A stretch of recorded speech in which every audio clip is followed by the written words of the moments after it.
قال اللہ تعالی فی محکم کتابہ الکریم کل من علیہا فان صدق اللہ العظیم۔ امام الانبیاء کے غلاموں، جو اس دنیا میں آیا ہے اس نے یہ دنیا چھوڑ کر جانا ہے۔ اللہ کریم جل شانہ نے فرمایا کہ ہر شے نے فنا ہو جانا ہے، ہر شے نے ختم ہو جانا ہے، باقی رہنے والی ذات اللہ کریم جل شانہ۔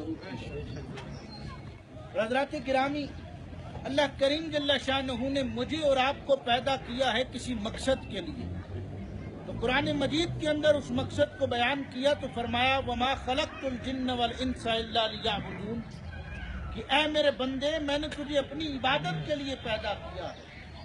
اور پھر قرآن مجید نے ہی بتا دیا کہ کل نفس ذائقۃ الموت، کہ ہر ذی روح نے موت کا ذائقہ چکھنا ہے۔ اب اس کے درمیان کرنا کیا ہے؟ میں مولا علی کرم اللہ وجہ الکریم کی ایک بات عرض کر دوں اور اس سے ہی پیغام کافی ہے کہ سیدنا علی مرتضیٰ سے کسی نے پوچھا یا حضرت پورے دن میں کتنا وقت آپ عبادت خدا میں گزارتے ہیں؟ حضرت پیر صاحب کی تائید حاصل کرتے ہوئے عرض کر دوں کہ مولا علی نے فرمایا کہ میرا سارے کا سارا دن 24 کے 24 گھنٹے عبادت خدا میں گزرتے ہیں۔ سائل نے کہا یا حضرت یہ کیسے پاسبل ہے، یہ کیسے ہو سکتا ہے؟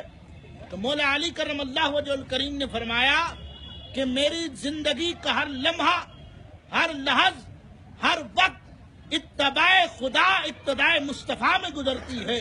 تو جس کی زندگی کا ہر لمحہ، ہر لحظ خدا اور خدا کے مصطفیٰ کے بتائے ہوئے رستوں پر چلے تو اس کا ہر لمحہ عبادت ہوتی ہے۔ تو امام الانبیاء کے غلاموں، میں نے اور آپ نے بھی اس دنیا سے جانا ہے۔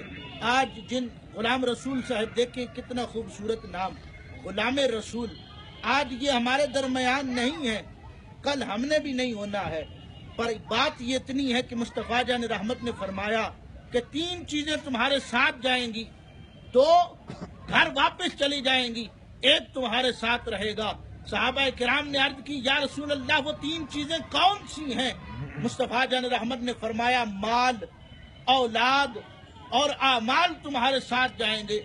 مال اور اولاد واپس گھر کو چلی جائے گی اور اعمال تمہارے ساتھ رہیں گے۔ اللہ مجھے اور آپ کو نیک اعمال کرنے کی توفیق عطا فرمائے۔